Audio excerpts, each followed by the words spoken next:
సభకు నమస్కారం. సద్గురునాథ మహారాజ్కి,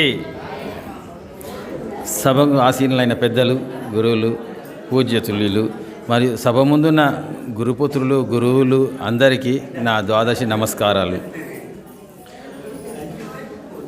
ఇప్పుడు ఇంతసేపు మనం ఉదయం నుంచి అయ్యగారు చెప్పింది పూర్ణబోధ కింది నుంచి పై వరకు మొత్తం అఖండంగా బోధించిండు. అంటే ఎవరు మాట్లాడినా, కృష్ణయ్య గారు మాట్లాడినా, ఎవరు మాట్లాడినా అదే బోధ. కానీ దాంట్లోనే ఒకరి యొక్క విధానం ఎలా ఉంది, మనమే ఏ విధంగా ఉండాలి. ఇంతసేపు భగవద్గీత ఏం చెప్తుంది అని మనం అనుకుంటున్నామంటే, మనకు ఉన్నత స్థితికి తీసుకెళ్ళడానికి ఏ లక్షణాలు ఉన్నాయి, మనం ఎలా ఉండాలి అనే దానికి. అంటే ఇది బయటి విషయాలు చెప్పడము భక్తికి సంబంధించిన దానికి అనుకోకుండా, ఇదే భగవద్గీత మనకు ఫస్ట్ మనం పుట్టిన ఎట్లా మనకు సృష్టి కార్యక్రమంలో ఫస్ట్ ఖనిజాల రూపంలో కొన్ని సంవత్సరాలు, కొన్ని జన్మలు గడిపిన తర్వాత, వృక్ష రూపంలో కొన్ని జన్మలు గడిపిన తర్వాత, జంతుజాలలో కొన్ని జన్మలు గడిపిన తర్వాత అప్పుడు మనుష్య జన్మకు వచ్చాం. అంటే మనుష్య జన్మకు వచ్చింది కొంత దానిలోనే ఉన్న ఇది వచ్చింది. ఆ తర్వాత జన్మ తీసుకున్నదే వివేకమని, విజ్ఞానంతో కూడుకున్న జన్మ తీసుకున్నాం మనం. అంటే ఇప్పుడు మనం ఏది మంచి ఏది చెడు అని తెలుసుకునే జ్ఞానం కొంతవరకు వచ్చిన తర్వాత ఇప్పుడు పరిపూర్ణ బోధకు మనం ఈ గురువుల దగ్గరికి వచ్చాం. అయితే గురువులు ఏం బోధిస్తున్నారు అంటే, మనకు భగవద్గీత కానీ మనం బోధిస్తున్నది ఏ స్థితిలో ఉన్నాం అంటే, ఈ భగవద్గీత బోధించి ఎప్పుడు చెప్పారు, అర్జునుడు కృష్ణుడు అంటే విషాద దీంట్లో ఉన్నప్పుడు కౌరవ పాండవ యుద్ధంలో మధ్యలో ఆపి భగవద్గీతను బోధించాడు. అంటే ఇప్పుడు ఈ భగవద్గీత మనం యుద్ధం చేయడానికి పోతున్నామా, లేకపోతే ఇంకెక్కడ పోతున్నామని వినాలా? అంటే భగవద్గీత వినాలంటే కూడా దానికి ఒక రీజన్ ఉండాలి కదా. అలాగే మనం భగవద్గీతను బయటి విషయాల గురించి, ఇంకొకరి విషయాల గురించి కాకుండా ఈ భగవద్గీతను మన లోపలనే జరుగుతున్న యుద్ధంగా, ధర్మక్షేత్రే కురుక్షేత్రే అంటే ధర్మానికి అధర్మానికి సంబంధించిన యుద్ధం అని, మన లోపలున్న అసుర గుణాలు, సురగుణాలు, ద్వైత గుణాలను అంటే దైవీ గుణాలు, రాక్షస గుణాలను ఏ విధంగా మనం చేసుకుంటే మన లోపల ఈ అసలైన తత్వం బయటపడుతుంది అని చెప్పేసి. అంటే అహంకారం అంటే దుర్యోధనుడని, మమకారం అంటే కర్ణుడని, స్థితప్రజ్ఞుడు అంటే అర్జునుడని, ఆత్మపరిశీకులుడు అంటే ధర్మరాజు అని చెప్పేసి, ఇట్లా అంటే గుణాలకే ఒక పేర్లు పెట్టేసి మనకు మన లోపల ఏ గుణం ఉంటే మంచిది, ఏ గుణం ఉంటే మనము ఇదైతాము, దీన్ని తేరుకోవాలంటే ఏ గుణాలతో ఉండాలని చెప్పి. అంటే మనలోని ఈ కామక్రోధ లోభ మదమాత్సర్యాలు, అహంకారము, కోపము ఇవన్నీ కూడే మనిషిని పతనానికి దారితీస్తున్నాయని చెప్పేసి. కాబట్టి మనము ఈ భగవద్గీత ద్వారా పొందే జ్ఞానం ఏంటయ్యా అంటే, ఈ కురుక్షేత్ర యుద్ధం ఏదైతే జరుగుతుందో బహిర్గతంగా కనపడేది కాకుండా నీ లోపల దాన్ని అన్వయించుకొని, నీ జీవితానికి అన్వయించుకొని, నీ లోపల గుణాలను ఏ విధంగా నీవు సవరించుకుంటావు, ఈ గుణాలను ఏవి పెంపొందించుకోవాలి, ఏవి ఇది చేసుకోవాలి. మనసు గుడ్డిది అన్నారు. ఎందుకు గుడ్డిది అయ్యా అంటే, మనసు డైరెక్ట్గా ఏది తెలుసుకోదు. మన ఇంద్రియాల ద్వారానే మనం చూసిన దాన్ని బట్టి మనం ఇది చేస్తుంది. మనసు విన్నదాన్ని బట్టి ఇది చేస్తుంది. మనం ఏదైతే ఇది చేస్తున్నామో రుచి చూసిన దాన్ని బట్టి మనసు ఇది చేస్తుంది. కాబట్టి ఎప్పుడైతే మనం ఇంద్రియాలను మన కంట్రోల్లో పెట్టుకుంటామో, అంటే ఏది అవసరము ఏది అవసరం లేదనే దాన్ని పెట్టుకుంటామో, అప్పుడు మనం ఇంద్రియాలకు అతీతంగా ఆ మనస్సు అనే స్థితికి వెళ్తాం. అంటే మనసు ఏం చెప్తున్నారంటే, బయటి ముఖం చూసినప్పుడు అది మనసు అంటున్నాము, అదే అంతర్ముఖంగా చూసినప్పుడు దాన్నే ఆత్మ అంటున్నాం. ఇది వేరుగా లేదు. అంటే ప్రపంచం వచ్చినప్పుడు మనసు అయింది, లోనికి వెళ్ళినప్పుడు అదే ఆత్మ అయింది. కాబట్టి మనం ఎలాంటి భావాలు ఉంటున్నాయి, మనలోంటి ఎలాంటి గుణాలు ఉంటున్నాయి, ఏ విధంగా మనం ప్రవర్తిస్తున్నాము. గురువుల దగ్గరికి వచ్చాం, పరిపూర్ణ బోధ విన్నాం, భగవద్గీతను అందరం రోజు చదువుతున్నాం, రోజు పఠిస్తున్నాం, ఎన్నో శ్లోకాలు. కానీ దాంట్లో కొన్ని గుణాలనైనా మన లోపల మనం మార్చుకొని ఆ స్థితిని పొందడం. అంటే ఇక్కడ ఏం చెప్తున్నానంటే, ఎన్ని విన్నా ఎన్ని చేసినా అన్ని కన్నాయి అన్నీ కూడా ఒకనాటికి ఇవి విడిచిపెడితేనే అసలైంది అంటున్నాడు. అంటే ఈ తెలివితోనే తెలుసుకుంటున్నాం, ఈ ఎరుకతోనే తెలుసుకుంటున్నాం. ఈ ఎరుక లేకుండా ఏది లేదు, ఈ శరీరం లేకుండా కూడా ఏది లేదు. మనం ఏదో శరీరాన్ని వేస్ట్ అంటున్నారు అందరు, కానీ శరీరం వేస్ట్ కాదు. నిన్ను కడతీర్చడానికి వచ్చిందే ఈ శరీరం. ఈ జన్మల నుంచి కడతీర్చడానికి వచ్చిన అవకాశం ఈ శరీరం.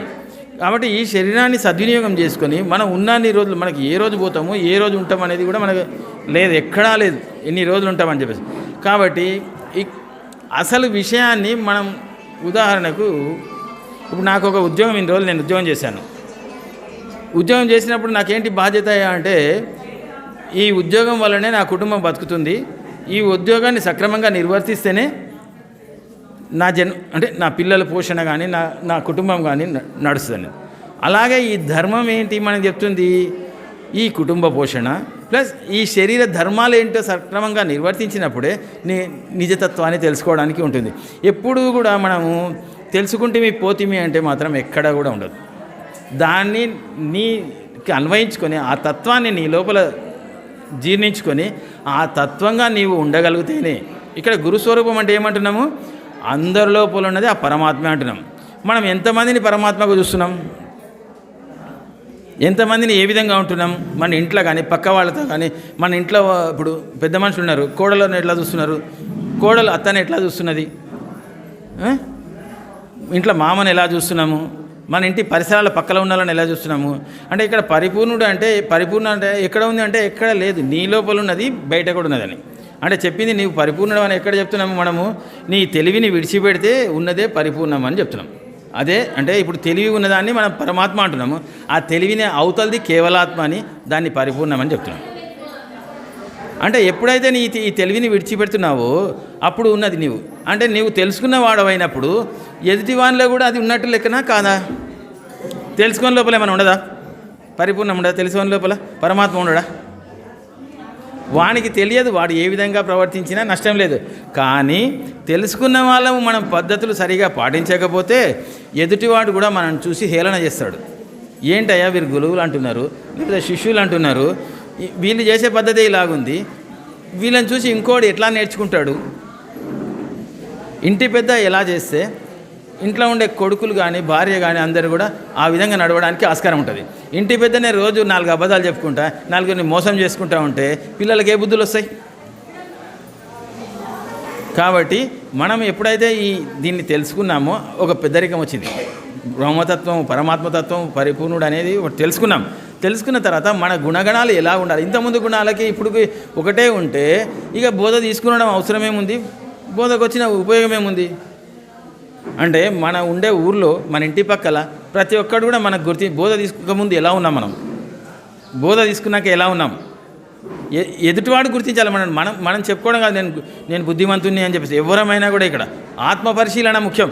ప్రతి పనిలో ఏం చేస్తున్నాం, ఎలా ఉంటున్నాం అనే ఆత్మపరిశీలన చేసుకోవడం అనేది చాలా చాలా చాలా ముఖ్యం ఇక్కడ. కాబట్టి పెద్ద మనుషులైనా కొంతమంది మీరు అంటే ఇంతవరకు వెళ్ళేవాళ్ళు వెళ్ళారు, వెళ్ళినాక ఉన్న వాళ్ళైనా మనం దీన్ని ఆత్మపరిశీలనకు ప్రతి విషయంలో ప్రతి దాంట్లో మనం ఆత్మపరిశీలన ఎప్పుడైతే చేసుకుంటూ మనం ముందుకెళ్తామో అప్పుడే మనం గమ్యానికి చేరుతాం. గమ్యం చేరడం అంటే ఇక్కడ ఏం లేదు, లేనిది అంటే మనం ఉన్నది అని సృష్టించుకుంటున్నాము, అది లేనిది అని తెలుసుకోవడమే గమ్యం చేరడం. గమ్యం చేరడానికి మనం ఇది చేయడానికి ఎంతో దూరం లేదు, క్షణములనే ఉంది. కానీ దాన్ని పాటించడం అనేది ఇక్కడ మన ఎప్పుడు కూడా అయ్యగారు కూడా ఏది విన్నా కూడా ఆచరణ ముఖ్యం అని ఏ బోధ విన్నా కూడా ఆచరణలనే చెప్తున్నారు. కానీ మనం ఎంతవరకు ఆచరిస్తున్నాం అనేది మనం ఎవరికి వాళ్ళు ఇంకొకరిని మాత్రం ఇక్కడ ఆయన ఆచరిస్తలేడు అనడానికి మనం బాలేదు, ఇంకొకరు బోధ సరిగా చెప్తలేరు అనడానికి మనకు అది లేదు. మన అర్హతను బట్టి మనకు గురువు దొరికిండు, మన అర్హతను బట్టి మనము ఎదగాల. ఇక్కడ చిన్న పిల్లని ఈతకు తీసుకపోతే ఏం చేస్తారమ్మా, ఈత వచ్చినోడు నేర్పిస్తాడా, ఈత రానోడు నేర్పిస్తాడా? కాబట్టి మనం మొదలు ఈత నేర్చుకోవాలి. అంటే మనము జీవించడం నేర్చుకుంటే ఎదుటి వాళ్ళకి జీవించడం అనేది తెలపడానికి ఉంటుంది. మనమే జీవించడం నేర్చుకోకపోతే ఇంకా వేరే వాళ్ళకి చెప్పడానికి ఎట్లా ఉంటుంది? కాబట్టి మనం ఇంకోటి ఏం చెప్తారమ్మా అంటే మనకు 5 తొడుగులు ఉన్నాయని చెప్పేసి. అంటే మన కోశాలు, పంచకోశాలు, అన్నమయ కోశము, ప్రాణమయ కోశము, మనోమయ కోశము, విజ్ఞానమయ కోశము, ఆనందమయ కోశము. ఆ తర్వాత అంటే ఇది ఒక్కొక్క తొడుగుకు ఒక్కొక్కటి చెప్తారన్నట్టు. అంటే ఎప్పుడైతే ఈ సాధనలకు వచ్చినావో, ఎప్పుడైతే ప్రాణమయ కోశాన్ని కంట్రోల్లో పెట్టుకున్నావో అప్పుడు ఆటోమేటిక్గా ఈ భౌతిక శరీరము నీ కంట్రోల్లోకి వస్తుందని చెప్తున్నాను. అంటే ప్రాణమయ కోశం కంట్రోల్కి వస్తేనే మన సాధన అంతా తారకం ఏదైతే చెప్తుందో ఆ సాధన తారకంలో నీవు ముందుకు వెళ్తే నీ యొక్క స్వస్వరూప ధ్యానంలో ముందుకు రోజు నడుస్తూ ఉంటే ఆటోమేటిక్గా ఆ ప్రాణమయ కోశము శక్తివంతం అవుతుంది. అది ఎప్పుడు శక్తివంతం అవుతుందో ఈ స్థూల శరీరము నీకు దాని మీద వచ్చే ఇవన్నీ కూడా తగ్గుతూ వస్తాయని చెప్పేసి ఆ తర్వాత మనోమయ కోశం శుద్ధి అవుతుందని. అంటే ఒక్కొక్క తొడుగు ఇప్పుడు అది అంటే అన్ని పంచకోశాలు పంచభూతాలే మనకు, వేరే ఏం కాదు. ఫస్ట్ తొడిగి ఎక్కడుంది అంటే ఇంత ఇట్లా చెప్పుకుంటేనేమో బయటికి చెప్పుకుంటాం. అంటే ఇది అన్నమయ కోశం, ప్రాణమయ కోశం, మానమయ కోశం, విజ్ఞానమయ కోశం, ఆనందమయ కోశం. దీని రూపకంగా మనం సాధనకు పోయినప్పుడు ఫస్ట్ ఈ శరీరతత్వం ఈ ఈ భూతత్వం పోవడం, అంటే ప్రాణమయ కోశం కంట్రోల్ వచ్చినా భూతత్వం వెళ్తుంది. ఆ తర్వాత మనోమయ కోశంకి వచ్చినప్పుడు ప్రాణమయ కోశం ఇది అవుతుంది, అంటే ఆ తొడుగు వీడుతుంది. ఆ తర్వాత విజ్ఞానమయ కోశంకి వచ్చి మన లోపల మనం విచక్షణ చేసుకున్నప్పుడు మనోమయ కోశం కూడా ఇది నేను కాదురా నాయన అని చెప్పేసి జ్ఞానాన్ని తెలుసుకొని ఆత్మపరిశీలన చేసుకొని మనోమయ కోశం కూడా తొలుగుతుంది. ఆ విజ్ఞానమయ కోశం ఎప్పుడు తొలుగుతుంది అంటే నీవు ఎప్పుడైతే ఆనందమయ స్థితికి, అంటే ఆనందమయ కోశంలోకి వచ్చినప్పుడు ఈ విజ్ఞత ఇవన్నీ కూడా పక్కకు తొలగిపోయేసి దాన్నే ఇప్పుడు మనం ఇంగ్లీష్లో ఎన్లైటన్మెంట్ అంటున్నాం. ఆనందమయ కోశం ఎవరికైతే కలుగుతుందో దానిలో ఎన్లైటన్మెంట్ పర్సన్ అంటున్నాం. అంటే ఆ కోశం కూడా నీకు ఇంకా ఇదే, అంటే ఆనందం కూడా ఎవరికి ఉంది? ఆనందం అంటే నేను ఉన్నవాడిని అయితే ఆనందం ఉంది. అసలు నేను లేనేవాడిని అని తెలుసుకున్న తర్వాత ఈ ఆనందమయ కోశం కూడా పోయినప్పుడే ఆ పరిపూర్ణ భావం వస్తుందని. అంటే ఈ 5 కోశాలు మన లోపల ప్రక్షాళన చేసుకోవడానికి కొరకే ఉన్నాయని చెప్పేసి ఈ భగవద్గీత ఎందుకు వచ్చిందయ్యా అంటే మన లోపల ఈ కౌరవ పాండవులు అనే గుణాలను, ఏ గుణాన్ని నీవు పెంపొందించుకుంటే, ఏ సాధనలో నీవు ఉంటే నీవు ప్రవర్తించే విధానం వేరే ఉంటుంది, నీ మార్పు వేరే ఉంటుంది. కాబట్టి ఆ గుణాలను మనం మార్చుకొని మనం కూడా ఆ ఉన్నత స్థితికి చేరుకుంటారని అందరూ కూడా ఈరోజు ఈ కరుణానంద పాపయ్య గారి 30వ వార్షికోత్సవ సందర్భంగా నాకు ఈ అవకాశం ఇచ్చి మమ్మల్ని అందరినీ ఇంతమందిని పిలిచి చేసిన కార్యకర్తలకు, అందరికీ, అధ్యక్షులకు నమస్కారాలు తెలియజేస్తూ సెలవు తీసుకుంటాం. అందరికీ జై గురు.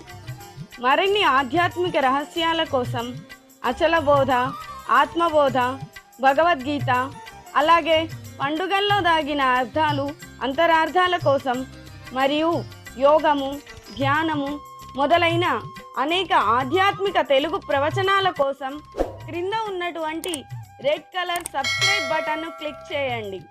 అలాగే ప్రక్కనే ఉన్నటువంటి గంట సింబల్ను నొక్కండి. అలాగే ఈ వీడియో మీకు నచ్చినట్లయితే లైక్ చేయండి మరియు షేర్ చేయండి. జై గురు.